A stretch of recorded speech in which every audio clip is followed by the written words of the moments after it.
was on time. We were here pre-party. I was very I got punctual. one question. See you tomorrow. Wayne, I got one question. Don't knock her down again. Wait till public comment. Okay. Thank you. Together tomorrow if you want. Next on the agenda is Mr. Paul Brewster, who will present information to the city about possible sources of funding for streets. Sir, the floor is yours. I've got a twofer for you tonight. First, let's talk about federal funding. You should have each gotten a handout that looks like this. So, Thurston Regional Planning Council, as part of our role as a metropolitan planning organization, we receive federal grant funds. The council has discretion over awarding federal grant funds to eligible priority transportation projects around the county. And these are funds from Federal Highway Administration. They're really funds that come through what you pay at the pump for gas taxes that come back to the community. And so the council issues a call for projects, and we issued one starting February 10th. And the call will run, applications are due March 27th, and tonight I'm just kind of here to give you some information about that call for projects and talk about potential opportunities for the city of Tenino. So I just want to give you an overview. There's 3 grant programs, one of which you're just not eligible for because that's congestion mitigation air quality improvement program funds. Because the air is worse up north in Lacey, Olympia, Tumwater, we get additional funding to reduce air quality emissions, whether that's PM 2.5, PM 10, and greenhouse gas emissions. Those are funds that can be used, but those projects need to be located there, so it's not applicable here, but I just wanted to point that out. What you are eligible for is 2 other programs. One is the Surface Transportation Block Grant. There's $12.6 million available, and the other is Transportation Alternatives, which is $1.4 million available. These are funds that would be awarded this July, but projects likely wouldn't begin any sooner than 2022, and projects will be programmed out through the year 2025. The STBG is being the largest source of funding, is also the most flexible, so it can be used for doing design, engineering, right-of-way, and construction on road and bridge projects. It can also be used for bicycle and pedestrian facilities, planning projects, doing environmental mitigation, a whole range. The other pot of funding, Transportation Alternatives, is typically used for what they call enhancements, and that is bicycle pedestrian projects, environmental mitigation. It could be the removal of outdoor advertising. It can be for historic preservation of transportation facilities. So an example like that is if you wanted to do some historic preservation with the Tenino Depot Museum, that could be potentially an eligible project with Transportation Alternatives. So trail projects are another example of transportation alternative projects. An example of an eligible project for that would be we recently completed a study of extending the Yelm-Tenino Trail out to West Tenino limits, also down south to Bucoda. That would be an eligible project with transportation alternatives as well as Design or construction? any of the above, but you would likely be doing design on that phase. That's what we used to get the most recent study done. So, knowing that federal funding is easier to receive than it is to spend, the council has set aside funding to give basically Thurston County an extra project. And Thurston County in turn would provide county revenue in the amount of $550,000. So that would be unencumbered, non-federal funds set aside specifically for Tenino, Rainier, and Bucoda to apply for. And the concept is we would issue a separate call for projects, very similar to the call we're having now, but that call would take place this fall. And so it would only be the South County communities competing for that funding. So on the handout, the section starting on rural community transportation set-aside grant program talks about what that process would look like. There's still some unknowns that remain to be determined, like if there would be a match requirement. So we have to have a conversation with the council about whether they would like to see a match or just waive that match completely, so it would just be a direct fund. I'm hearing that loud and clear. So we would issue that call in 2020. What type of projects is that for? Same type of transportation projects, really, that the STBG and the transportation alternatives would be eligible for. So you could use it for repaver projects if you wanted to do chip seal or resealing. If you wanted to do some sidewalk projects, if you wanted to do some street crossing improvements. And Chris Hawkins just came into the room. He's been working with your community on a safe and active routes to school program where he's worked with Tenino staff, TRPC staff to assess walking conditions around Tenino, really from the point of view of school children, looking at where there would be good safe crossings for students. So that would be an eligible type of project, and I believe Chris would be willing to assist the city in bringing that list forward, and if that was like a list of projects you wanted to draw from for inspiration. And you can apply for all three, right? So what I'm suggesting you do in this call, you have the option on the STBG side, okay? You could apply for STBG funds, which means you would have to have a 13.5% federal match and adhere to all the federal guidelines for using the STBG funds. Or you could apply in the fall for the $550,000, but you can't do both of those. Because the fall money comes from the STBG. That's right. However, in the current call, I would encourage you, if you have a project in mind, for the Transportation Alternatives Grant, because that is a countywide competitive process. In the past, Tenino has done bicycle pedestrian type projects. Those are exactly the types of projects that would be So eligible. going and contacting Bucota and saying, hey, let's do a design study based on the feasibility study. Yep, get together with Mayor Carr and talk to Thurston County Public Works staff and pitch an idea to do a design phase for that project. Now the thing to keep in mind is, if you're successful in getting that funding, the clock starts ticking. Then you have 10 years, because once you put federal money on a project, you have 10 years to get to the next phase. In that case, it would be right away. Then followed by another 10 years to do construction. Let's hope it wouldn't take 20 years to get through that. I mean, my hope is that we chip away how, You we just make wanna it chip easier away. for the county Yep. to eventually be like, oh, well, all the work is done here, because it's their trail. Most, I would say 90% of it is their trail. Yeah. So, but I think the county would like to hear from Tenino and Bucota if that's your community's priority and you would like to see that submitted as a proposal. And that would definitely be a good transportation alternatives proposal. Yeah, we've already got money in that Yep. pot. And the key, I think, would be to nudge Thurston County to take the lead on that. Maybe they would provide the 13.5% match, or the cities would somehow split up that match requirement. What's the or else? I mean, you said we have. On the STBG For the side, 10 The years. 10 years Oh, to spend yeah. the money, so let's say we spend the money, we get the 13.5% match, we do a big design thing, and then for whatever reason, we can't afford the rest of it, and we bust the 10-year window. What's You'd have the to pay back. repercussion? You'd have to pay back federal highway. Okay, so be very careful what you ask. Yeah. Or the county. I would think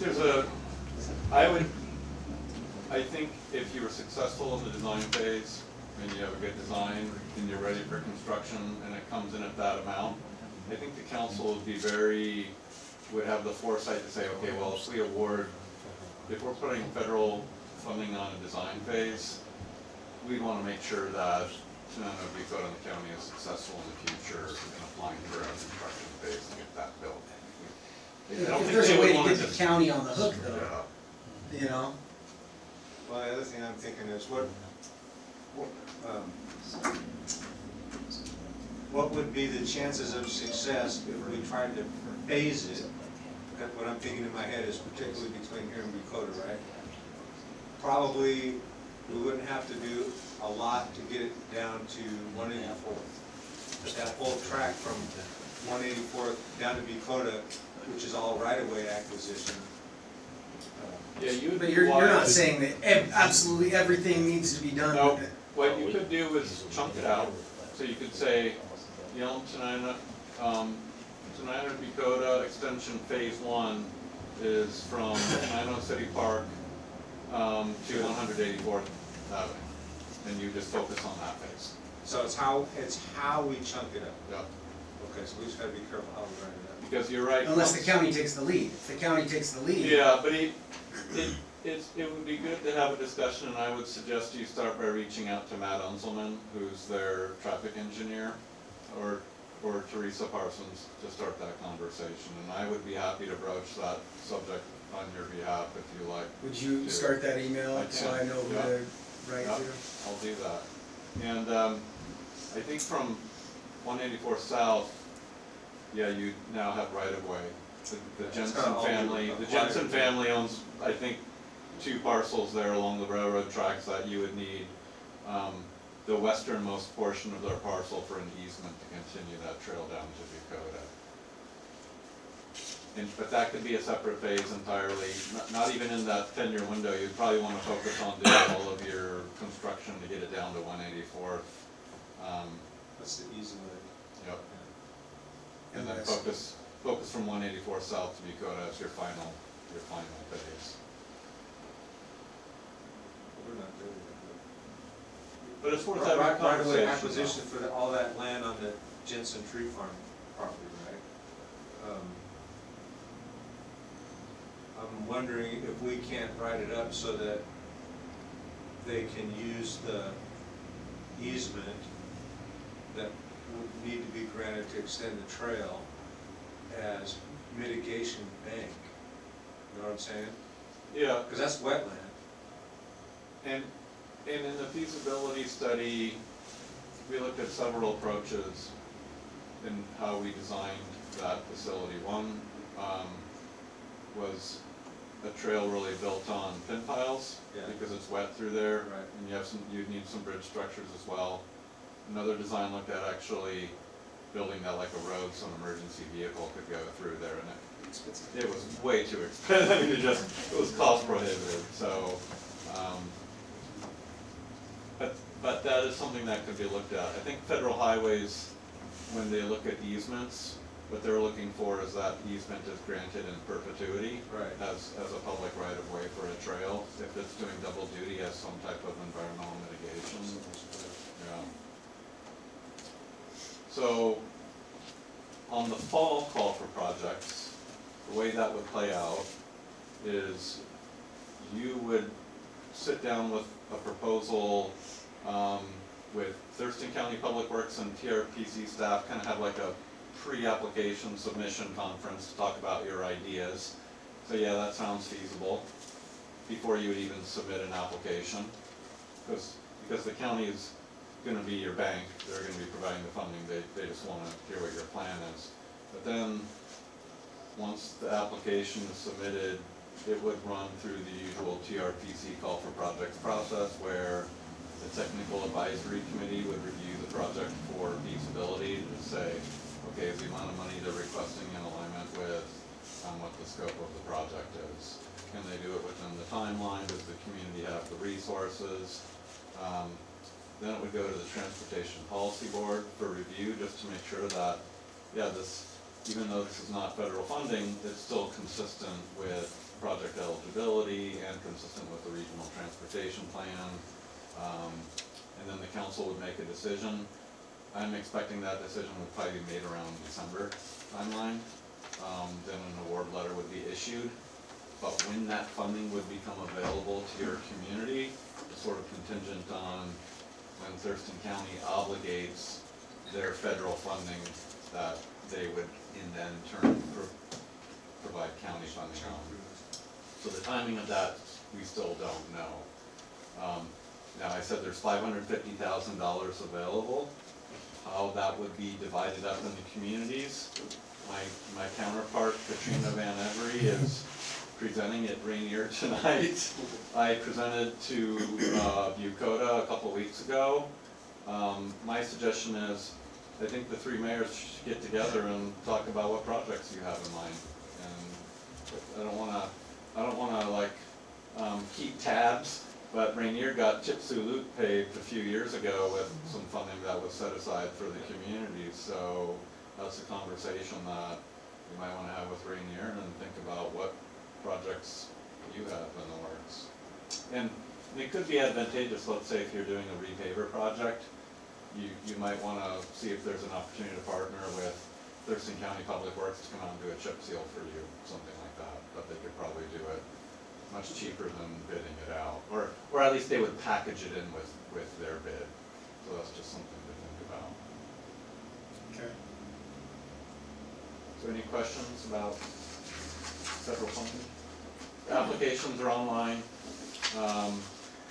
There's an instructional booklet, all kinds of information. Feel free to contact me by phone or email if you wanna run project ideas by me, or if you have more questions about the process, I'm happy to answer those.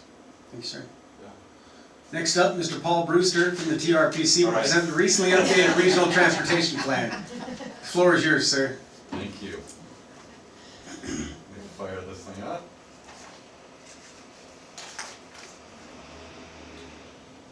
Okay, so about last July, PRPC launched an update to our regional transportation plan. And right now, TRPC staff, including myself, are going out and presenting the plan to the communities because we see the light at the end of the tunnel. And right now we're in a survey phase. We have a survey out to the community that's open until March 20th. Someone told me you put a link on your website or maybe your Facebook page, so thank you for doing that. Also with the high school for the Great. older kids to take advantage of that. It'd be great to have some youth perspective on the survey. There's some extra copies back here on the table for community members if you want to check it out. No, John wanted So, best way I can describe what our regional transportation plan is, it's a comprehensive. Oversized vehicle. It's a comprehensive, multi-jurisdictional transportation plan. And we're required to update it every 5 years. We typically do, we're required by federal law to have a 20-year perspective view in planning for our network and our system and how it's going to perform. With this plan, we're actually looking at 25 years to 2045. And the plan kind of satisfies both being a reflection of our combined community values and what we want in a transportation network. So it's aspirational in terms of its vision and values, but it also is kind of checking the box in meeting state and federal transportation requirements so that we can keep issuing a call for money to give you money for road projects and building trails and that sort of the life. Apologize, I'm gonna silence my phone here. So why do we do this? It makes sense that we have a coordinated plan because really people traveling on the road, traffic doesn't know boundaries.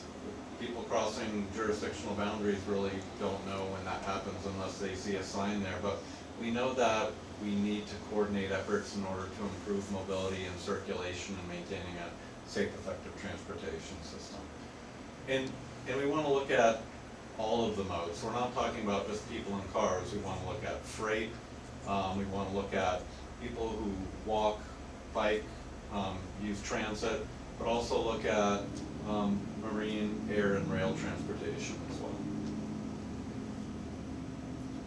And so digging a little deeper, just looking at what some of those state and federal requirements are that for many parts make a lot of sense. We're looking at a 25-year planning horizon. We're considering transportation technology, so this is like intelligent transportation systems, things that can respond to public demand for the system and getting information as to how that system is performing. So I am more and more starting when I know I have to plan a trip on I-5 to get to Seattle, I'm starting to look at the freeway conditions before I even get in my car, because I've made the mistake sometimes of getting on the on-ramp and it's like, why did I do that? I'm now stuck on I-5 in Lacey for a half an hour just to get to Hawks Prairie. But also looking at other future technologies, and I know John has been a big proponent at our Transportation Policy Board of really kind of taking that futuristic perspective on autonomous vehicles, flying cars. We know. You know, I'm sure. But it might be closer than we think. We developed a transportation model to look at future demand and what projects we have built in the system to see how the system is going to perform. So if we know we're expecting congestion, or the investments that we have planned going to accommodate that future demand for that particular facility based on where people live, where people work, types of trips that they're making. The plan has to be financially feasible, so we can't say we're gonna plant a money tree orchard and pick money off trees to finance our network. We really have to base it on funding that we've received in the past, both from state, fed, as well as what you're expecting in terms of tax revenues to finance transportation What you're projects. saying is they're the only ones that can have the money trees, we can't. We print our own money. You do. We still do. And of course, we want to promote public involvement and be responsible in terms of protecting our environment. So these are some recurring themes in our regional transportation plan. So we, of course, we want to maintain the system we already have. When you annexed westward, you inherited old 99, and now you have to maintain it. So but it's wise to continue maintaining that investment because you're planning for future growth out there, and you want that facility to serve your community and people who are doing commerce in your community. Opening up those fish passage barriers, we know that's an issue around the county in fish-bearing streams. That culverts that were installed 50 plus years ago are undersized, and so it's really a priority to open those up to enhance salmon habitat. We'll expand the system where we can very strategically, but money is limited, so we're really trying to maximize the efficiency of the existing system. And so here's just the project, the RTP of course has goals and policies and recommendations, and those recommendations take the form of actual transportation projects. Tenino doesn't really have a whole lot in them.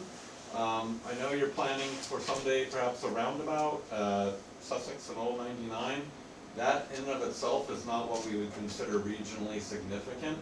But if you started looking at multiple roundabouts along the entire corridor through Sussex, then we get to the point where something becomes regionally significant because it starts to impact the way that corridor functions on a broader level, not just that one intersection.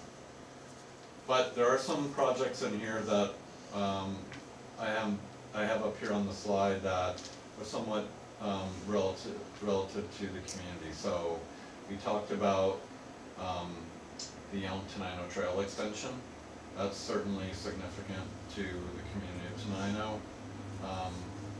Some other projects, Tumwater to Mounts Road, alternative analysis. This is looking at I-5 from Tumwater up north to Mounts Road. Most people in Tenino at some point in time are going to be on I-5 through that section, so it has regional significance, impacts every community in Thurston County. Some of the studies listed here, the rural mobility study, so this is kind of looking at where Thurston County roads start to interface with the urban growth areas of communities and what types of improvements can be done to make those safer and meet the demands of the community. Looking at a county-wide bicycle strategy. So how do all of our trails and the investments we've made in our bicycle infrastructure link up and try to overcome those gaps in the network.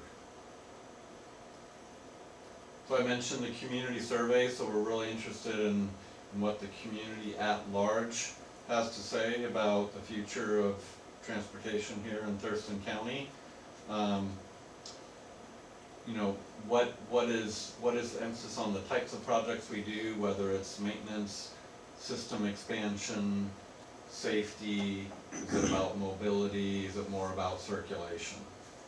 The importance of reducing greenhouse gas emissions to counter the effects of climate change.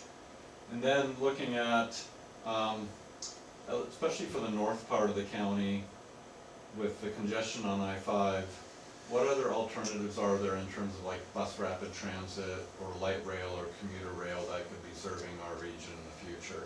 We don't know what would be the best service, so we really need to do a high capacity transportation study to be taking a look at that, what that might cost, where would it go, how would it serve the community, and what would all of the needs be that would come along with that regarding land use, park and ride laws, things of that sort. So timeline and schedule, ignore the community survey, like I said, it's open, we've extended it to March 20th. Katrina's in the process of really starting to finalize the plan and putting it together. We expect that the TPB in March is going to take action to approve releasing the plan for public comment period. It'll be a 2-week public comment, about maybe 3-week public comment period between April and May. Oh, do we have any idea on how many surveys have been taken to this point? I know it's over 1,000. I don't know the specific number, but I could find out. Oh, just, Yeah. that's fine, thank you. The policy board is expected to take action with a recommendation for the council in June, and then council action is expected in July. So that's the plan. If you have any questions, I suggest you talk to Katrina. She's the project manager on this one. But I'm certainly here, I can answer any questions you have about the regional transportation plan, but if I don't know the answer, I'm gonna punt it. Anybody have any questions for Mr. Brewster? Thank you for both those presentations. Yeah, you're welcome. Thank you for giving me time tonight. Thanks, sir. Next up, the Washington State Department of Archaeology and Historic Preservation offers a path to achieve the city's goals in regard to historic preservation by offering tax incentives to property owners who comply with certain historic preservation guidelines. In order for somebody to do that, we have to take the first step in making these incentives available to property owners and adopting a historic preservation ordinance. The attached below is a model ordinance that will form the basis of the administration's proposal for adoption and is being provided for the council's information and review, as there are choices that may be made during the drafting of the ordinance.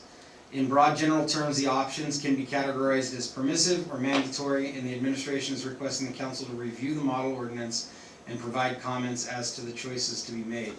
So if you could, this is homework. If you could take this and chew on it for a while and provide us with comments or questions regarding anything in the model ordinance, and then we could bring it forward at a future work session to hash out any questions, and then consider an ordinance for adoption. Any questions on that? Okay.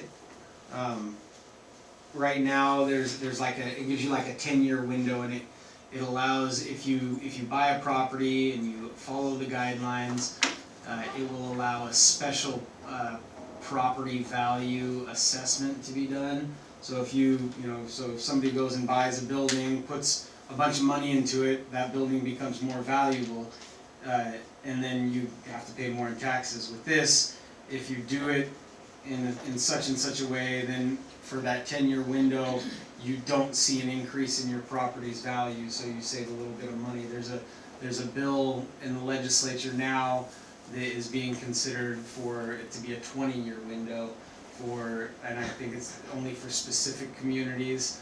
And I was up there talking to some people today, asking that they consider like smaller communities that are economically challenged also to be considered in it. And so the 10-year thing is there. Number 5, looking forward, the administration first of all, Troy, I've kind of briefed everybody. Yeah. So Troy wants to take a different role, as we had all talked about, in the Public Works Department. It's something that he feels will provide him a little more stress-free and joy in his home life, and maybe make things a little easier on him. And he'll be able to do what he truly enjoys, which is working out in the field instead of doing administrative stuff. So looking forward, we know that we're going to have to put the job description out there, and we're going to have to put out we're going to have to open the job up to the public. We want to review the current job description for the DPW position, and we don't feel that it accurately states the requirements for licensing and certification. So it deprives the city of otherwise qualified candidates for the position. So like right now it says they must be a WDM1. I think it says 1 and a 2 within a year. Oh, okay, it might, but And currently we have Troy is a WDM2, Brent is a WDM2, so it doesn't necessarily need to be a requirement of the position, but it should be a desirable qualification. Something like, it says you must have a CDL. That's something that's easy to achieve. but do you really need it? But but we may see an applicant that has been in an office for 15 years and doesn't maintain a CDL. I think, because the CDL requirement has been there for quite some time, and if I remember correctly, it wasn't because the city wanted it to happen. It was required by a state for us to do that. Not for this, but we have certain equipment, and at one point, none of the guys had a CDL except for Troy. Yeah. And so then we tried, thank you, we added it in there because we had a dump truck that nobody could drive but Troy. So we started making that a requirement. For this position, I don't think it needs to be a requirement. It should again be a desired qualification.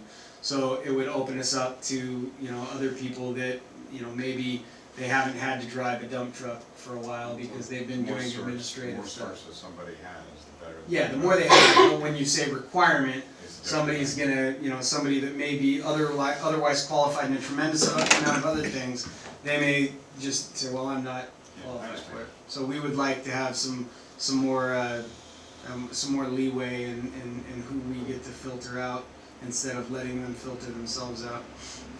So if you see attached for your review, the only things that we have changed or that we propose to be changed are in almost at the end. Page 5 of the application. It says number 2, within 36 months of hire, the incumbent must possess all of the desired licenses or certifications, and those are valid CDL. So it is saying it is desired but not required that the applicants possess the following. But once they are within 36 months, we expect them to have all those. What are they, if you don't mind me asking? Well, it says valid CDL, basic surveying certification, confined space training certification, sewer pump repair training certification. There's no certification for that. That's just not on really, the job. just yes, exactly. Yeah, Yep. Water Distribution Manager 2 certification, Cross Connection Specialist certification. Mhm. So If it was should me, not. I'd have something to do with wastewater too, just so, Well, but I mean, if you say you gotta be a WDM2, you gotta be a wastewater treatment plant operator, you gotta, I mean, don't have those to are be a things that wastewater take like operator, 10 years. yeah. That's just my opinion. What's that's that? okay. Just to have a little bit of background on Somebody should on have a wastewater. knowledge of it. Yes, exactly. But if somebody has knowledge of water and streets and is lacking in sewer, that is something that they can get on the job. Sure. Or, you know, we've got Jason who's we have a place that we contract with. And then True. we have staff that are wastewater treatment plant operators in training, and you are, you know, you may not have the certification, but you are very knowledgeable in it. Mm-hmm. So I'm gonna fill you in on with wastewater. Sorry, I'll come here. Vern, who is our operator out there for wastewater, he applied for Cedar Creek's wastewater plant. My guess they'll get it because they're just starving for people. So we're gonna be down someone else now. So wastewater's gonna have to bring someone else in new. Great. So there's another training session going on with that too. So that's coming up. But yeah, that's what I'm saying. We're gonna have to have. Again, I'm not leaving high and dry. I'll be here, but we're gonna have to have someone with some sort of knowledge with wastewater. Yeah, something. Yeah. I mean, but that's your guys' decision, not mine. So, Yeah. Yeah. Yeah, thanks. that's all right. I have something to say. Sure. I was very impressed with Jason, and I don't know who the guy was with Right. him. Yep. But Sunday I'm down at the shop, and I went to use the bathroom, and I came out, and I hear this screeching, and I open up the back door to the garden area, and the alarm is going on. So I went in, and I got online, and I found the phone number I was supposed to call, and called, and they called me right back, and they'd be there just as soon as they could possibly be there, and Yeah. man, it wasn't very long when they were there, so. Yeah, I was that's very, it. I was And very it's a funny pleased. thing, our telephone had the same scenario that you had. So we were wondering if it was a little bit of the windstorm, Oh, I don't session know. with power surge or something, because we had a panel over there that was fried too, so, yeah. And that's what it was, a fried panel. Yeah. Yeah, I wondered, because he said, after he got it, the new pump in, he says, now, it's not working, you know. Right. But they sent somebody out Monday then to take care of it, so. So how about for like just number one, where it says it is desired but not required, we strike that and just put desired qualifications. And then a valid CDL, basic surveying, and just take out certification. So, and then, you know, we could be the judge of what, there's probably a million different surveying certifications. There is, yeah. Yeah, unless you say surveying, you know, international accreditation of surveying, whatever. Yeah. So just basic surveying, confined space training, strike certification, sewer pump training, strike certification, water distribution manager, say, should it say knowledge of water systems, or should it say WDM? It should be WDM, One. either one, and then you have to have a 2 in so many. Okay. Because we So- have to have 2, yes. but like I'm a 2, Brent's a 2, So WDM the city of one. Tenino's covered, so, Yeah, so WDM one. yes. Cross connection specialist, that's desired, we're not gonna require that, it's like a Require, yeah. weekend course. Right. And then, wastewater treatment, knowledge of wastewater treatment plant operations. Something maybe put in like a membrane system, so at least they know what a membrane system is. If you know what a membrane system is. Just knowledge of wastewater ma- treatment wastewater plant, membrane system. what, knowledge of wastewater treatment plants. Okay, that's fine, yeah. And then Something, we can, and then, you know, Right. through the process, you know, if not, you know, intimate knowledge of that thing is important, when we are processing applicants, Yeah. you come in, well, do you know what a membrane is? And if they sound like an idiot, then no. Yeah. That's how you, and then number 2, where it says within 36 months of hire, the incumbent must possess all of the above desired qualifications. I would just strike number 2, that whole paragraph, because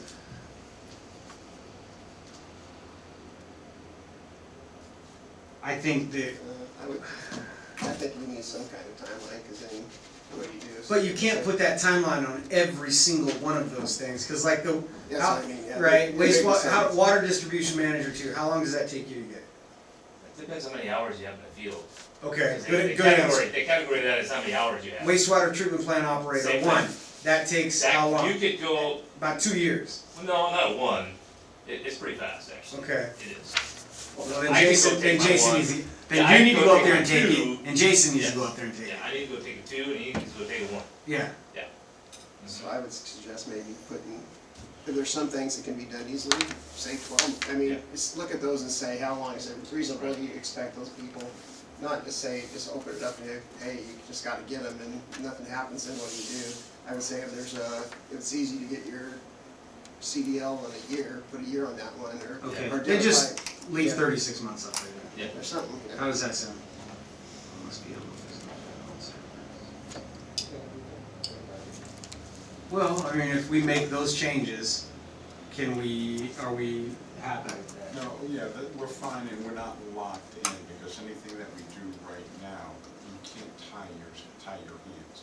So if this guy's coming up and he's got most of them done, because some of them are pretty much concurrent, and it's just time, and some of them, it's a whole lot of time.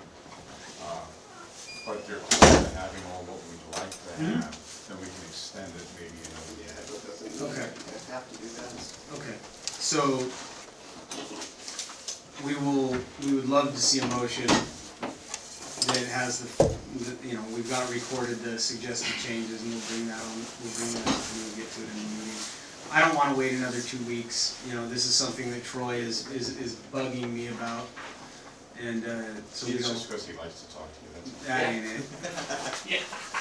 Yeah, we talked about the week, yeah, so, so, how's that sound? that sounds good. Okay. I do have some stuff on that receiving station. You have- But now, yeah, or you no, want it? you have- I have to you go, have- so. Yeah, the rest of, the rest of the meeting is yours, or the rest of the work I can session is just hand yours. this stuff out to you and we can talk about it real fast. Yeah, we also put that video up on the, Oh, you didn't know what I sent you? Yeah. Okay. if you're squeamish, don't watch this. There's a poop video behind you. Oh, Cheryl turned around. Want me to do the honors? Ooh. You deal with this So- all the time. I will, press play, I think, maybe, try it, there we go. This is a screen that we're looking at to get for septic receiving. So I got some pictures for you guys to look at, I don't want to pass it down or whatever, that's for you. So if you look at, so this is the actual machine they're showing you in this video, the M600. This is the grid screen, the grid chamber that we also have. We figured this out when we were there. Okay. So that's the additional cost for that. That, And we need to have 50%. Sorry. They have a keypad system, but we won't use that at first. Troy took this video and then Me Jason, and Jason went out there and we helped each other, right? That's a key lock system, we don't need that. this We'll is do the it manually. screen. Yeah, that's their screen. This is what Troy wants to buy. This, the hose. Yes. Ours will be a dual system. This is a single system here. That is a grid chamber. It's almost like a sluice box. You guys know about painting or whatever else. All the sediment goes to the bottom. Yes, and so it's a two-stage system. Gets all the big particles and that gets all the small stuff out. Then that will go into our decant pond and that goes back to the plant. The septic hauler Yes. gets a screen out, and all the big particles get raked off the screen Into a dumpster. and pushed into a dumpster. Yep. And they do that work. We'll also be out there working with them, cleaning and whatnot. But it'll be manual at first. We'll take, we'll charge you by the truckload. Most trucks are 2,500 gallons unless they have a trailer on it. But I think for now, we'll fixate on 5 companies to come in, dump daily. Even in a year with 5 trucks, it's almost $20 just for dumping. So, And then if it's successful, we can look into the card system. Card system, We can go look that into route. the meters. Yes. How much extra do they charge for? It's a simple system. Yeah, so Yeah. I like it. And that's it. And Try they to just move. dump in and it's simple stuff. And I can't believe we haven't been doing it this year past. Yeah, I mean, we've been missing out on a lot of income in the city. Really what happens is when that truck comes in, we will, Can you play it again while you're talking? Just so you have background music. We'll have to test each truck for the pH level. Just to keep some of the stuff, grease traps, some of the commercial side stuff out of it, so that doesn't really hurt our plant too much. So just basically the residential stuff is what we're looking for at this moment in time, until we can kind of figure out what it does to the plant. So, and the biggest thing is the plant, right? So if we're not treating, getting bad results, then it's not good. But it should be fun. I mean, what's going in a septic tank at a home is the same thing that's going in our sewer lines right now. So there's no difference, not at all, none. So it should be fine. It's just concentrated. Right. It's just a super concentrated load. Load, and it takes all the solids out of it, we still end up with the liquids. Now, does it, when it comes in, we talked about, does it go into the plant or does it go into the lagoon? Goes into the secondary emergency lagoon. Okay. That way we'll set that valve up in there, so it's just, certain level of that balloon, it's just going back into the plant. So it goes into the secondary emergency lagoon. Correct. And then as that builds up, that can then get resucked.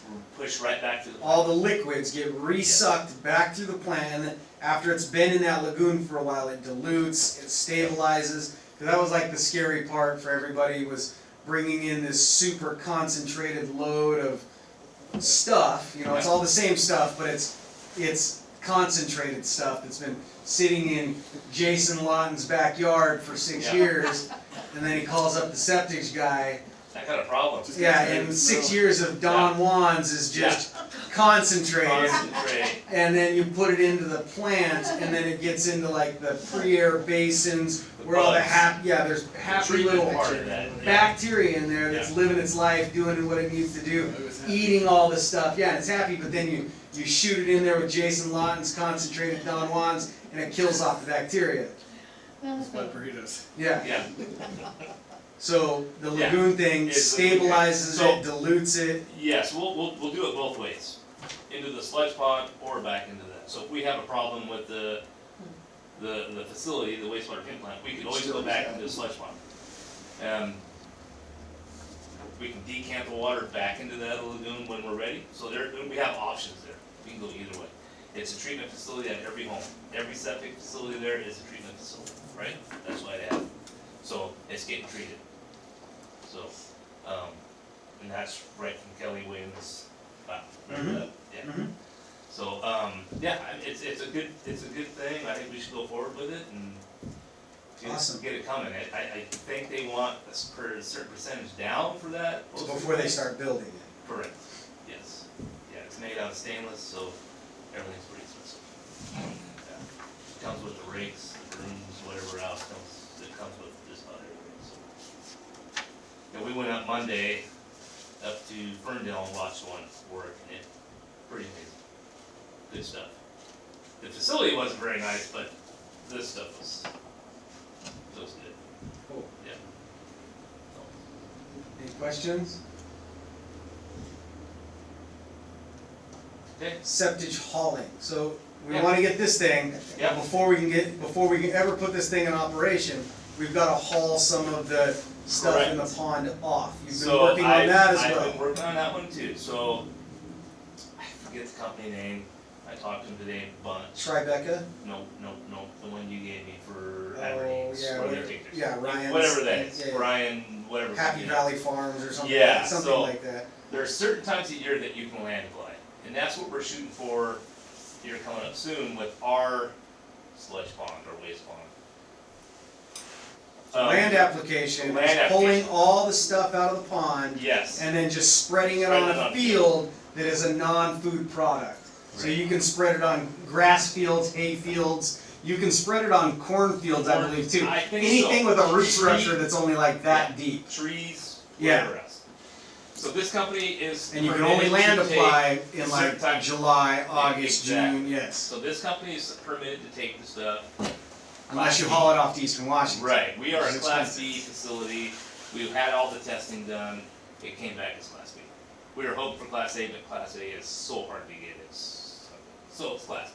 But they do have a permit for it. So I am working with them right now. I gotta send them info tomorrow about the plant, what kind of plant it is, give them all of our information from testing, and then they'll get back to me on how much. And that's the biggest piece. How much do you guys charge? And that determines how much we can do. So. So there's two different companies that Troy's been talking to about septage hauling. Yes. One, they're a big company, they've got a bunch of different contracts, like they would be the ones that haul it off to Eastern Washington, or take it and put it in somebody else's plant. But they, you know, they don't, you know, they're super iffy about land application, and they're, you know, around here. This other company just opened up, they're in kind of north of Aberdeen, and they are looking for cities to contract with. They contract with Aberdeen, they contract with Ocean Shores, there's a couple others, and they've got a bunch of different farms where you could suck it up wet instead of, and just haul it out there and just spread it like cow manure on these fields. We could also dewater, send the cake out, the dried material out, to that fix. That's still another option. Wayne had a good idea the other day, which we're still planning on getting info for it, is the property that we own for the ag park is to spread some there. Maybe they'll allow us to spread certain many gallons on that, so we can get by for a while. It's We don't know. that is honestly what we should have been doing for the last 10 years. For the last 10 years, we Yeah. should have had that permitted, so we could actually do that. It is, we kind of have, we have a conditional use permit, right? Yeah, And so, for Yeah. where we're using. yeah, it is not that hard, you know, it's like figuring these things out is not easy, you have to, but we could have been spreading it next door on that 16 acres, you know, once a year, just a little bit, and we would have, we wouldn't have had a problem. We only waste 50,000 gallons a month, but we could actually do a better job with the plant screening from the headworks in to get that number down also. When they built the plant, they ex-nayed a couple of the screening, fine grits and stuff like that out of it to save some money, which they shouldn't have, because that was really critical to the plant. But we weren't, none of us were in here for that. So, that's killed us now, so now we go back and have to find ways to screen that better. But anything you do with wastewater, yeah. For example, our fine screen, one of them's down. And so we called up to get parts for one, yeah, and that's not cheap. A new one, $56,000. Yeah, so the parts alone are gonna be right around $5,000 just to fix it, and they're gonna be outdated, and they're not gonna sell parts here. Yeah. So whatever we do out there, it's gonna be money. Yeah, it's gonna be more as it gets older. Exactly, more and more, but the MBRs, pretty soon, you know, we've been using them for 13 years, and they have a lifespan of 5 to something, and we're still getting by on it, but you know that they're coming, you know, and that's gonna be 200 or plus, you know, so I think for us, getting a septic receiving is very important for us to get going, so we can get some revenue in there and to pay for some of this stuff, you know? Anyway, I'll put it right there, I guess. And it's your anniversary tonight. It is my anniversary. It's like the fourth She's been time he's waiting in told the us car that. for an hour. That's the last You get year. dressed up for it. Yeah, this is the best way, this is it for me. Wayne's already made fun of me one time after seeing me after something. Yeah, I said, this is it. this is as good as it gets, boys. Yeah. All right, Thank you. thank you, Troy. Yep, you guys can keep that, I don't have a copy of that. Okay, John's got it. Yeah, okay, alright, thanks. It's a public record, he will never lose it. Thanks, Greg. Yeah, thanks. He's back. That was anniversary. Good thing we weren't talking about him. That's why I came back. Get your phone. Yeah, I have this thing. Happy anniversary. Yeah, thank you. All right, that is it for the work session. We will take a 5-minute break. So Linda can use her cell phone. Oh, never mind. That was my cousin, Michael.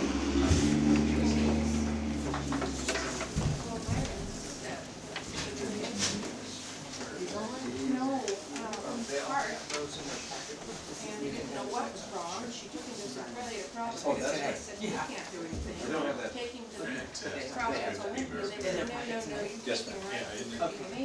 that's saw what he took him. your other half. And he, they got his heart, they did whatever they had to do and he came through it really well. And then they did that shock thing to get it back into rhythm. And it's back in rhythm and it stayed in rhythm. But, and if everything goes on, he's calling me, just to email out tomorrow morning to all the Lions Club members. She's the kid. You know, I mean, maybe 84. But anyway, she said, we could just let him know that we might be coming tomorrow, but give him a few days before they, There we go. you know. Ah. Hmm? I was just listening to Italian before. The teacher in northern Italy talking about his town that's full of. No, he's in, I just love Italian, I just love Virginia listening. Mason. But he's doing fine, the test good, I mean, the teacher, so. At what time? Smear, Sir, you got anything for me, cause I'm gonna go out and like time? play around for a little bit. No, I don't think so. Anybody else? Welcome home. Going, yeah, thanks. No, we're fine. Going once, going twice. Oh, you just give me this, I just put it underneath my. That's okay, because you have the other one. Ron was saying that you have this one, which I'm gonna talk about. No, we don't have that. You don't have that one. Everything So else then I'm is gonna ready, do that I've already too. got all the hot dogs, the hamburgers are committed, cake's committed. Okay, very good. We might have it here. You may have it on there, but it's not a bad thing to have it here too. It's just easier when I talk about it, to flip through it. So that's 3. There's a test at the end. So You don't have my card. basically, Well, I've got my I card right talked to here. him. Have any appointments? I really Yes. enjoyed what he's You know doing. who's idea this was? my only thing is, Oh, When? About 7, 8 years ago. Nice. Who'd you tell it to? I can't remember. Raise Whole King, They never called back, I thought they weren't Who's they? interested. and Over at, my thing is, Works for us? you can get in and ask. Yeah, Huh. yeah, exactly. Well, I'll talk about a little bit about the history of that tonight. Commission at that point. Yeah, exactly. That, hey, Did that one? I did one? Chief, Yeah. that would be funny if they was given us, that we all get them all Lewis County Commission. Yes. That would be funny, Do that, because seeing how they're twin brothers, yeah, I'm sure they talk. that would be hilarious. Yeah. And they live, a number of them live down that way anyways. Yeah, yeah, Seth's right there, Yeah. so. All right. All right, have a good day. There's Linda. She snuck in. She snuck in. Linda. My purse is underneath this chair. The packets are there if people want it. Have you spoken to them yet? Do they know who you are? Okay, so I'll introduce you. So. We just. Got created 1 this minute. today. According to Ron's clock. And they'll talk to me about it. They were, Pac-Man supposed to be. Coordinated time for this is So this is gonna change it, okay? It's. I asked for. Mine says Mine 8, says 7:30. mine says 8:32. Say yours off. So eventually it's. It's not 8:32. Yeah. So they all. Don't do it. Don't do it. Don't do it.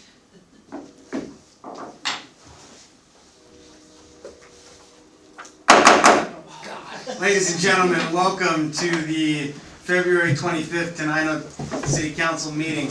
Let the record show that all council members are present with the exception of Rachel Davidson. Please stand for the Pledge of Allegiance. I pledge allegiance to the flag of the United States of America and to the republic for which it stands, one nation under God, indivisible, with liberty and justice for all. Thank you. We have an agenda before us, needing approval. Second. Okay.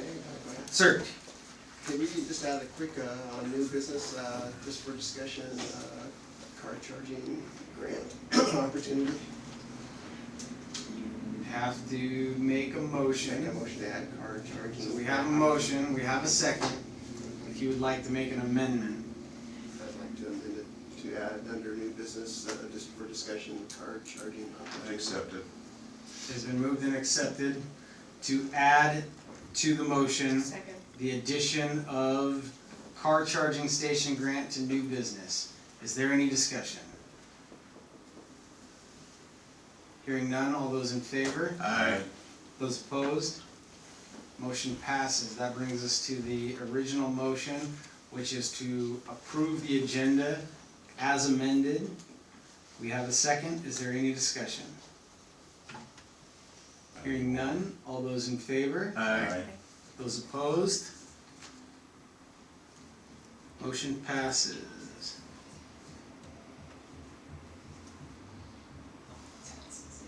Okay, that brings us to approval of minutes. So moved. Second. It has been moved and seconded to approve the minutes for the February 11, 2020 City Council meeting. Is there any discussion? Hearing none, all those in favor? Aye. Those opposed? Motion passes. Thank you. The consent calendar for payroll EFTs in the amount of $28,275.22. Claims checks number 28915 through 28939 in the amount of $17,819.63. Claims checks 28915 is voided due to clerical error for a grand total of $46,094.85 with no new licenses or renewals. Move approval. Second. It has been moved and seconded. Is there any discussion? On the consent calendar, we need to add Rachel's absence. Thank you. We can do that next. All those in favor of the vouchers? Aye. Those opposed? Motion passes. We have a motion to excuse Rachel Davidson's absence. I didn't make the motion. I did. Oh, okay. It has been moved and seconded to approve her absence, excuse her absence. All those in favor? Aye. Those opposed? Motion passes. Thank you. That brings us to presentations. Timberland Regional Library Executive Director Cheryl Haywood will address the council to inform them of the many new resources being made available through the Tenino Branch Library in partnership with the Pacific Mountain Workforce Development Council, and I think you have somebody to also introduce. I do, so All right, good the floor evening. is yours. Thank you for this I don't think opportunity. your mic's on, you gotta push it until there's a bright green light, I think. Oh, back, the push, there we go. Whoa, okay. Thanks for the opportunity to speak with you tonight about Timberland Regional Library's connection sites in the WorkSource system. And before I get started, I would like to introduce your new Tenino Library Manager, Linda McKinney, who will come up. Come on up, say a few words. Good evening, council members and Mr. Mayor. I just wanted to say how delighted I am to be at the Tenino Timberland Library. I began on January 16th, so pretty new still. I've worked with the Timberland Library for, this is my 16th year. Most of my years are spent in Centralia, so I'm delighted to come to a little bit smaller community where I'm already getting to know people and faces, both at the library and in going around and doing some library outreach. So you'll hear more from me next council meeting regarding the census, but until then, thank you. I'm delighted to be here. Thank you. Okay, are we ready? So before I get started, I wanted to mention that Appendix A of the agreement between the City of Tenino and Timberland Regional Library, Appendix A will be discussed at our Board of Trustees meeting tomorrow night. They meet monthly. I have received an email from John, I think the day right before the board meeting in January, and it was too quick to present it to our board that night. So I will be informing John of their decision Thursday morning. I also wanted to mention before I get started that Kathy Varney is Timberland's new Thurston County trustee for the Board of Trustees for Timberland Regional Library. She is replacing former trustee Joe Wheeler. Kathy's first meeting will be tomorrow night, and Kathy is filling Joe's position, which will end December 2023. Thank you to the mayor and to John for a wonderful meeting that Linda and I had with you several weeks ago, where we went over your exciting news and our exciting news, and we had a really productive meeting. And that's what you read in the email that John really captured extremely well. Some of the exciting initiatives that Timberland Regional Library is working on. So I'm here tonight to talk about one specific topic, because it's a convoluted topic. And I'm coming back April 14th to talk about a whole bunch of other stuff. So tonight it's super focused on connection sites. So what does this all mean? So Timberland Regional Library serves 5 counties: Thurston, Mason, Lewis, Grays Harbor, and Pacific counties. The Pacific Mountain Workforce Development Council, better known as PAC Mountain, is one of 12 workforce development councils in the state, and it serves the same 5 counties as Timberland Regional Library. So it's like a match made in heaven, right? And so PAC Mountain oversees the work source system in the 5-county region and oversees all kinds of services for both the job seeker and for the business owner. So PAC Mountain, like other workforce development councils in the state and in the nation, has to follow the Workforce Innovation and Opportunity Act Law of 2014, the federal law. So what does that mean? In a nutshell, because it's hundreds of pages long, it's a focused look at what's called a one-stop center, where you have wraparound services for people going into an office. So the law states that per the region of a WDC, a Workforce Development Council, you have to have one comprehensive site. And for us in the 5-county region, it's in Tumwater. It's the one on Highway 101. That's wraparound. You walk in, you get 18 to 20 partners, they're there, they're giving you wraparound services. Well, the other part of all that law is other types of service within that network. You could be an affiliate, you could be a connection site. And a connection site is typically a community-based organization, what they call a community-based organization. Timberland Regional Library is considered that. So we have been working with PAC Mountain for at least 5 years, and last July, the PAC Mountain Board voted and approved that all 27 libraries of Timberland Regional Library become connection sites. So you have a handout that we just created today, that you're the first to see it, and it's one thing that is lacking is the logo for connection sites. That PAC Mountain's going to give to us. So it's this one here. So you can see at the top, it says, all Timberland libraries are WorkSource connection sites. Are you looking for work? Are you looking for training? Are you getting your high school diploma? And by the way, we know there's over 40,000 people in the 5-county region who are over the age of 21 who don't have a high school degree, which impedes them from getting a job or moving up in their company. Do you need additional assistance to train your staff? Do you need to learn English as a second language? Are you a small business owner? Do you need to hire and train your staff? And do you want to know more about apprenticeships and work experiences and more? So as you read down there, the flyer, you'll see more information about what this means in terms of connection sites. From the library perspective, or let me just say, when a patron comes into our libraries and comes into the Tenino Timberland Library and is seeking assistance with WorkSource services, we will refer them to the WorkSource, and it will be what we call a warm handoff. It won't be, here, Mayor, here's the phone number and call Mary. No, we're gonna pick up the phone and we're gonna call Mary and say, Mary, the mayor needs to talk to you, he needs a job, and et cetera, et cetera, et cetera. So it's gonna be a very, very warm handoff. At the same time, Timberland Regional Library has our own services that support workforce development. And we captured that on the flyer, where you can see where it says, library services also include free internet access and computer access, free Wi-Fi available 6 a.m. to midnight 7 days a week, although our libraries are not open, 6 a.m. to midnight 7 days a week. Free printing, 100 black and white copies, and soon color copies will be coming, about, I think, 20 free per week. I don't think you got your color copier yet, right? But you will be getting it shortly. There's free scanning and faxing services from library copiers. There's free career and business-related database resources, which I want to go over just a few with you in a moment. And then free resources to help you with your resume and cover letter. So these are super important services. that besides WorkSource, there's no other place around for people to go to in terms of accessing these types of services. So do you have any questions about the flyer?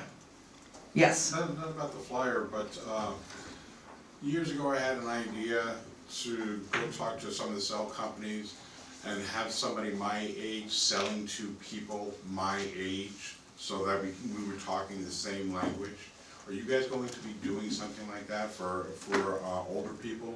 Because if you look around Thurston County, there are a lot of us old folk that are still out there working. Some of them is because they want to, like Linda. Some of them is because They have to, yes. Well, I have to too. So the question is, For senior citizens. Yes. Which puts us in a different work Yes. category. yes, To find that kind of work for them. You know what I mean? yes. So you're talking about work, so you're talking Senior about. employment. How do Yes. you help seniors find it? So Pac Mountain also works with Goodwill, and Goodwill does a lot of work with seniors over 50. So if you want to learn more about what services there are, and this is a theme actually, so let me just step back and say that I'm a Pac Mountain board member. I've been appointed by the consortium of county commissioners of the 5 counties. This is my second term. Each term is 3 years long. I was not there when they voted for Timberland to be connection sites, just as an aside, because I also oversee the whole One Stop Committee as a board member. And we meet monthly to just talk about all the issues around workforce development in the 5 county region. That's a big one. That's one of the top 3 to 5 are people over 50 who have to work, who cannot find the work, or if they find the work, they're not trained up for the work, or if they're trained up for the work, the experience and the skill sets going like this with the jobs that are out there.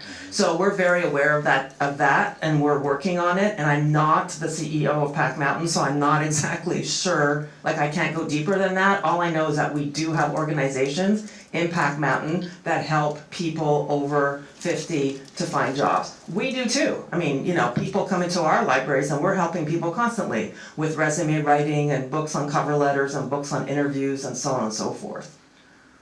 That's about as much as I can tell you. Okay, thank you. So the packet of information, this one here, is in a nutshell, maybe 50 to 60% of our online resources. And I'm not gonna go through every one here with you tonight. I would encourage you to read it through and to share what you learn with the Tenino residents. What I do wanna share with you are just a few big databases that will help your staff here with their staff training and development, and Linda, in terms of your small business and people you know in town, these resources can help as well. So one of them is called lynda.com, and lynda.com contains, not named after you. I know that, spelled wrong.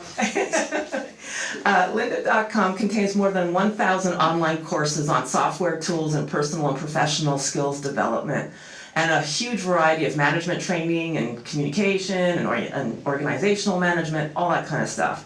So I would encourage you, with your new Timberland Library cards, to access lynda.com. Universal Class is similar to lynda.com, different company doing it. And you could see all the tips and the facts around each one of those, you could compare and contrast that. A lot of these teachings on lynda.com and Universal Class are like in bite size, like 5 minutes here and 10 minutes there and 20 minutes, so it's not like you have to take hours and hours. Want to also mention, we have so much demand from our public for legal forms. And so a couple of years back, we got a database of Washington State legal forms online. People come in, they want a rental form, they want a divorce form, they want all kinds of forms. So these forms are available online for free. And then the other one, the last, I just want to mention 2 more. One is called Reference USA, which is on the next page over here. And Reference USA indexes all the businesses in the country. So you have access to 40 million businesses and their information. And you can go into this database and say, give me all the businesses in Tenino. Give me Linda's business. Let's see what her credit rating score is. How many people does she have? You know, what's her revenue, et cetera, et cetera. So that information is very helpful because if you're having new businesses coming into Tenino and they wanna open up something, they wanna know who their competition is. So Reference USA has information both about business and residential data in the United States. And then the last one I want to talk about in particular is Learning Express Library. We hear a lot today about going to college versus a trade.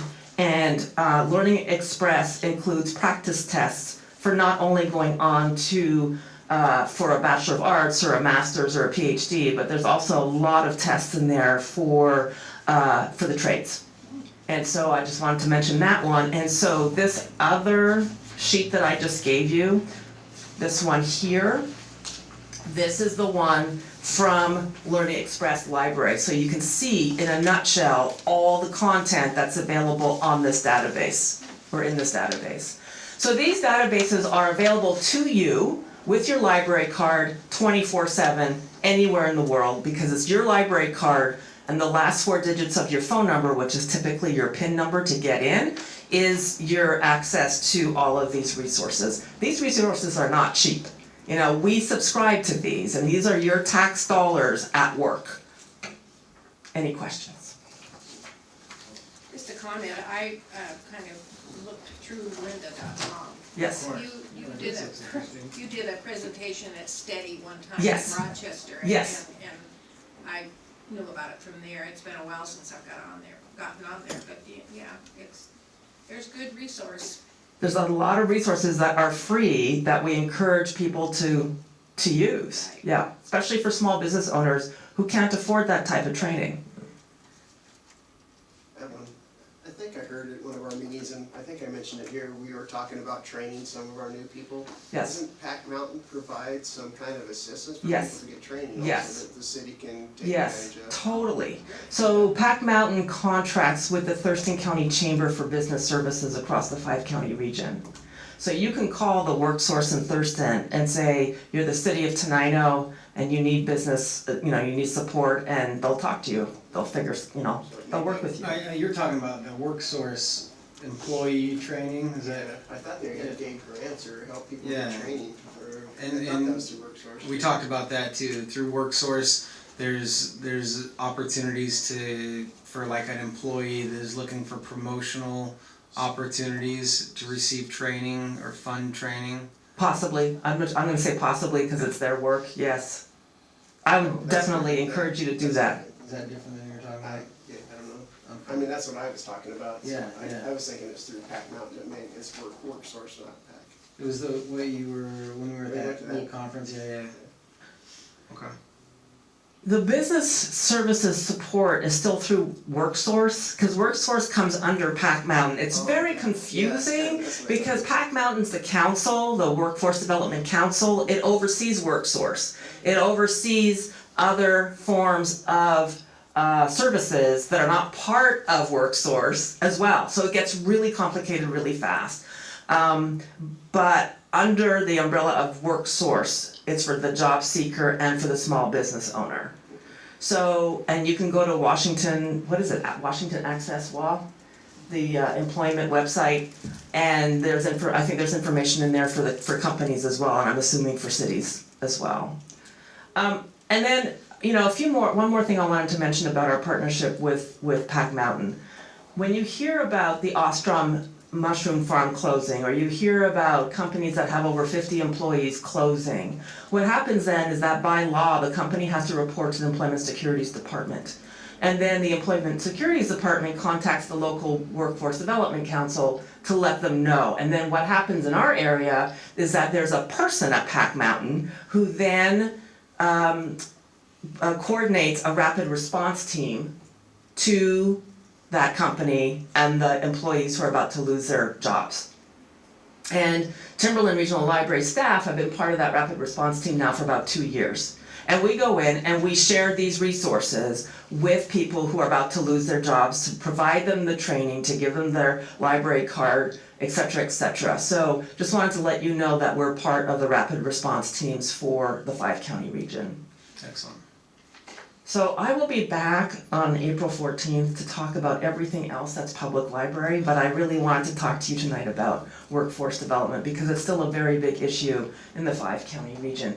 Although unemployment is down, and it's about 5.6% across the whole region on average, there's still this, there's a lot of jobs out there, and I shared with the mayor the next 10 years of forecasts for what the jobs are needed in Thurston County, as well as the 5-county region, that was shared with us as a Pack Mountain board at our retreat in January. So he has that information, I think I sent it to John as well, so that you could see what jobs are needed. Because what's happening right now is that everything is going like this, right? A lot of jobs out there, but not the skill set to fill those jobs. It's particularly in health. That's the one that I remember quite vividly, is the one in health across the 5-county region, but you have that information. Thank you. So I'll be back April 14th. Thank you for your time. Excellent, thank you. That brings us to public comment period number 1. If there's anyone in the audience that would like to provide public comment, please come forward and do so at this time. You'll be given 3 minutes. You want to start with your name and your address. Miss Donna.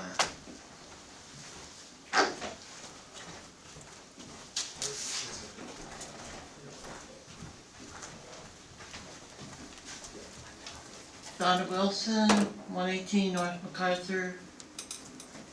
I think that the city council people would realize that a lot of people don't know all you people in town, the newer people. If you would go around, and kind of, shake hands or, introduce yourself or whatever, it's really appreciated, because when I get around town most of the time and they'll go, who the heck is that, And I'll say, well, they're part of the council, or something.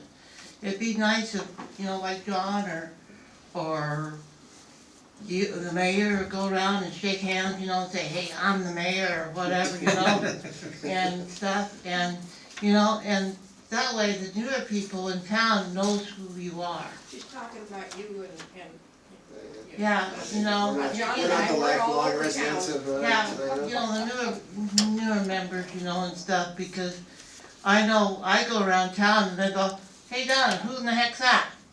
And I go, well, that's John, or that's the mayor, or that's Linda, or, and she said, what's she? And I said, well, she's on the council, or whatever, But I say, it'd be nice for you guys to go around and introduce yourself, You let even them know you. we have. Everybody asks me about John, Oh, everybody wants to know about John. And they go and ask, who they are, and Yeah. I just get kind of confused, and I go, am I doing it right or what, So. All right. Okay, Do you let them know about our Thank you. meetings, Donna? Huh? Do you let them know about our meetings? Yes, I do. Okay. Thank you. And I tell them, if you got a beep, go to the council. Don't tell them, Thank you, just tell them Don. to come and visit. Yeah. Is there anyone else that would like to provide public comment? Please come forward and do so at this time. Going once. Oh, there we go. We got a taker. Hi. Please come forward. 3 minutes, state your name and address. Hi, I'm Kimmy, and this is Sean. We're both from the SCA for Mayfair. We just Oh, wanted to excellent. come by and say hi, and yes, Mayfair is coming the first weekend of May. We'll be back again on the 10th of March, which is your next meeting. Okay? And have a little bit more information for you all, but we just kinda wanted to put names. Okay, so do you want us to place you on the agenda? Okay, done. All right. We did roll it back a week this year because we were getting a lot of people saying, I would love to stay the weekend, but it's Mother's Day, and my wife ain't gonna let me. So that's why we kinda rolled it back a week this year. Any other new exciting changes? We will have the king and queen here this year. Excellent. We have a step down of our old baroness and baron, and we will have a step up of the new baron and baroness. Very cool. More pomp and circumstance, more people. We're talking to a couple of folks about some new demonstrations, we're talking to a couple of licensed falconers about bringing their Oh, that would birds be out. cool. Oh, neat. So, Great. Awesome, yeah, I'd love to see a falcon display, that would be really cool. Yeah, there might be a little bit worried about free flight on a couple of them, Yeah, just because they're required to have so much space. But Yeah. we're talking to the different ones. we got, our pigeon problem's pretty much gone. I was instantly thinking, we pretty much took care of that a while ago, Like I but, said, we have a couple that would probably take care of with a no problem. hey, Well, we don't want them to get our doves though. no, leave the doves alone, take the Like our pigeons doves. out. Awesome. Thank you It's very nice to much. meet you guys, we're looking forward to seeing you here again. thank you very much for your continued support. Absolutely. That brings us to new business. Item number 10, during the development of the 2020 budget, council agreed that the city should increase the amount of sales tax charged within city limits in an effort to increase revenue for both the general fund and for public safety purposes.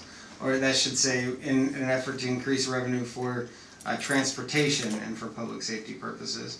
The administration has targeted August 4th as the 2020 primary election as the soonest time we could have the resolution to put sales tax increase on the ballot.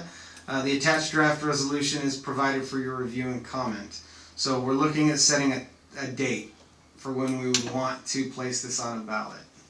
Is there any considerations, thoughts, strategies of what would be an appropriate date? Not this year. So far, we've already gone through, what, 3 different ballots already?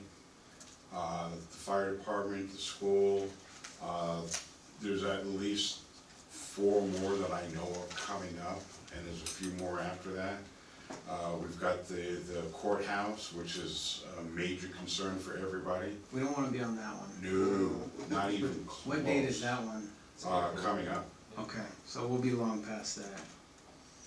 It's coming up real quick. I wouldn't even recommend trying to be on the November ballot because of the presidential.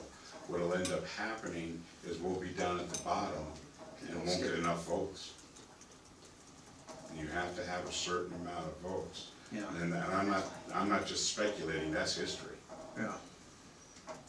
So this is the August 4th ballot, not the November ballot. Yeah, I that understand we're that. proposing. Yeah, I understand. Is there any concerns or thoughts on the August 4th date? Are we the only ones that are gonna be on it? Because if so, that jumps the price up. I don't know.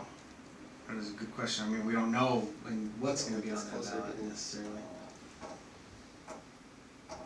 Can we just set a target and kind of see what happens? I mean, Because I don't know how they, You you know, it's gonna be. have to give the auditors a timeline of when you wanna do it, so we've gotta decide, do we wanna put this on the ballot in August, or do we wanna wait till early in 2021? Yeah, but something else will come up. There'll be other things on, and you know what, there's always something. Yeah, there is always something.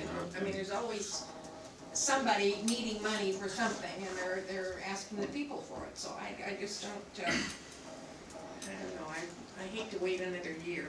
I say we shoot for August, I August. think we and, should If too. something happens, we can always withdraw it, I when it think comes that's- down to it.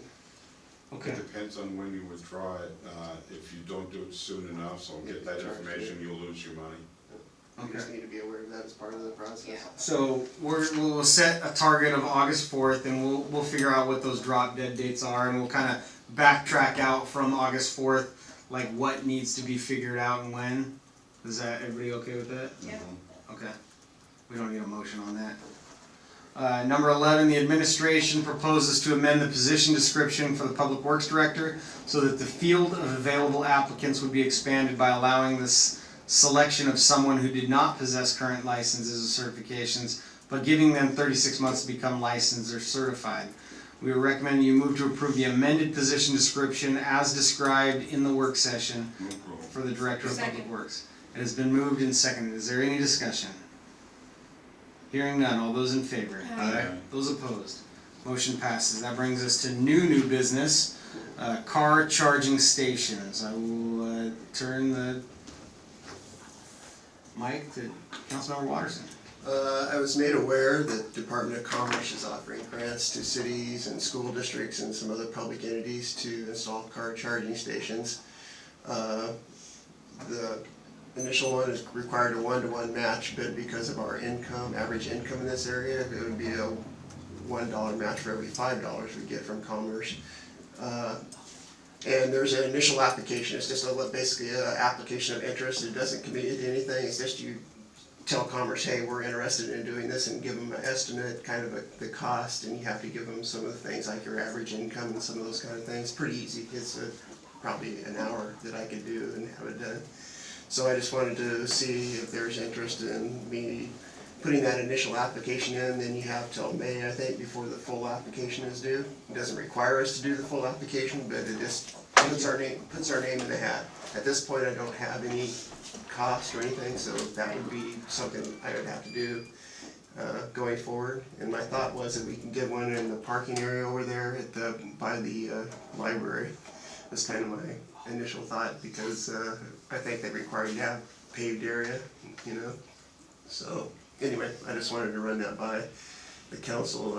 I don't even know if we need council approval just to put in an initial application. I think we need to look at the information, so that whatever the initial letter of interest is, work with the city hall and we'll put it out. And then, well, like I said, it doesn't commit us to anything. It's just an initial. This is what, you know. Is there a date? Yeah, it's pretty soon, so that's why I wanted to say, just get that initial thing in, and then we can, as a council and city, can look at all the details. And I was hoping I could find the match someplace else. I wasn't thinking that the city would match, but Yeah, well, we'll see what it all says. Who ends up actually paying for the power if it's installed? I think